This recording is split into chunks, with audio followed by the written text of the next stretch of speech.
Alors, suite du cours.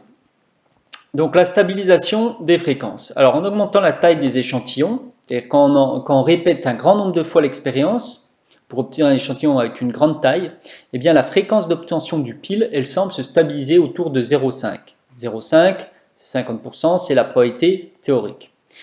La fluctuation d'échantillonnage, c'est comment les fréquences varient, est moins importante lorsque la taille des échantillons augmente. Et ça, c'est la loi des grands nombres que j'avais déjà évoquée quand on a fait les probabilités, qui nous indique que lorsque n est assez grand, il y a de grandes chances que la fréquence observée, donc la fréquence observée de pile, soit proche de la probabilité théorique. La probabilité théorique, ici, qui est de 0,5, une chance sur 2 d'obtenir un pile. Donc là, je vous ai fait des échantillons de taille 100. Tout à l'heure, on avait des échantillons de taille 30. Vous voyez bien que la fréquence, elle varie plus de 0,3 à 0,7, mais elle est beaucoup plus stable autour de 0,5. Puis si vous faites des échantillons de taille 1000, eh bien, il y aura encore moins de variations. Alors, ça c'est très bien, ça dit que les fréquences observées, elles se rapprochent de la probabilité théorique. Elles ne doivent pas être trop loin, en tout cas dans la plupart des cas. On sait le quatrième, et on va regarder l'écart qu'il y a entre cette fréquence f et cette probabilité p. Est-ce qu'on peut en obtenir une mesure, en quelque sorte? Alors, on sait par la loi des grands nombres qu'on a de grandes chances d'obtenir une fréquence observée proche de la probabilité théorique P lorsqu'on considère des échantillons de taille n avec n assez grand. C'est ce qu'on vient de voir, si n est assez grand, la fréquence devrait être pas trop loin que la probabilité.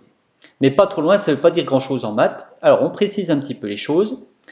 Si n est assez grand, donc là aussi, bon, il faut que n soit, si vous prenez n au-delà de, on va dire 50, ce qu'on dit souvent, c'est qu'il faut au moins 30, mais si vous prenez 50 ou 100, vous êtes à peu près tranquille.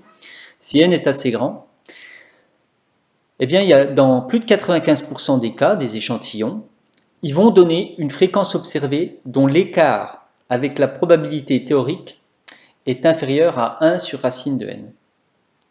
Voilà, on a plus de 95% de chances que l'écart avec la fréquence observée avec la probabilité théorique est inférieur à 1 sur racine de n, où n, c'est la taille de l'échantillon. Alors, un exemple pour vous montrer. Si vous faites des échantillons de taille 100, donc on fait plusieurs échantillons de taille 100, et à chaque fois, donc, on a une fréquence observée de pile obtenue.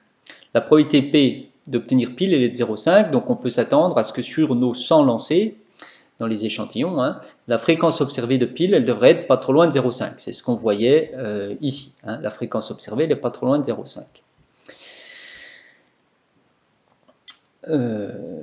Eh bien, le théorème précédent, il dit que dans 95% des échantillons, l'écart entre la fréquence observée et la fréquence théorique doit être inférieur en fait à 1 sur racine de n. Alors là, ça donne un nombre sympa, mais sinon vous faites un arrondi, ça fait 1 sur racine de 100, ça fait 0,1. Donc l'écart, il ne doit pas être plus grand que 0,1. Donc, si par rapport à P, je ne dois pas être écarté de P qui vaut 0,5 plus 0,1, je peux être entre 0,4 et 0,6. 0,1 à gauche de 0,5 et 0,1 à droite de 0,5. Donc la fréquence observée, elle sera dans cet intervalle dans plus de 95% des cas, des échantillons.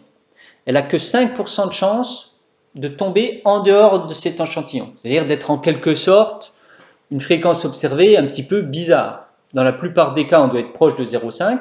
Donc le théorème nous dit que dans 95% des cas, c'est entre 0,4 et 0,6. Et dans 5%, on peut être en dehors de cet intervalle-là. Et en fait, ce 5%, il est très important parce qu'en sciences sociales, très souvent, on dit que quand on tombe en dehors de l'intervalle, c'est qu'il y a quelque chose de louche, de suspect, et alors que ça peut arriver, mais ça arrive que dans 5% des cas.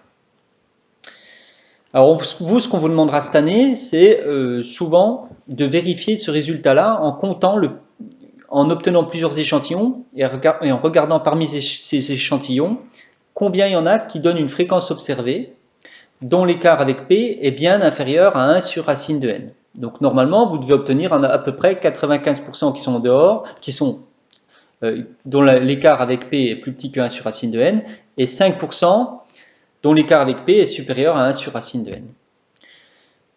Donc ici, je vous ai fait 200 échantillons de taille 100, et à chaque fois on affiche la fréquence.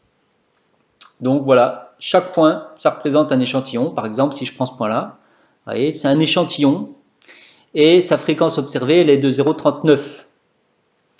ah bah tiens, celui-là, il tombe pas dans l'intervalle 0,4-0,6. Par rapport à 0,5, il est écarté de plus de 0,1. Donc celui-là, ça serait une fréquence observée eh bien, qui ferait partie des 5% qui tombent en dehors.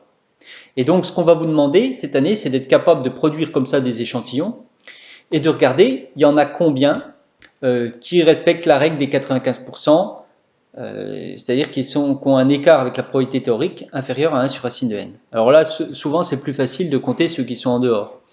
Donc moi, si je commence à compter, là j'en ai 1, 2, 3, de ce côté-là 4, 5, 6, puis au-dessus 7, 8. Vous voyez, j'en ai 8 sur 200 qui ne sont pas dedans. Ça veut donc dire que j'en ai 4% qui ne sont pas dedans. Donc, sur mes 200 échantillons, j'en ai donc 96% qui sont entre 0,4, qui donnent une fréquence observée entre 0,4 et 0,6. Ça correspond bien aux 95% qu'on a donné. Hein, on ne va jamais tomber pile poil sur 95, mais ce que dit le théorème, c'est que on a de bonnes chances d'être proche de ce pourcentage. Hein. Voilà. Donc là, c'est vérifié sur notre cas, sur les 200 échantillons, j'en ai 96% dont l'écart entre la fréquence observée et la probabilité théorique est inférieur à 1 sur racine de n. Voilà. Donc je vous laisse faire lire ça, recompter ça, et puis je laisserai quelques exercices.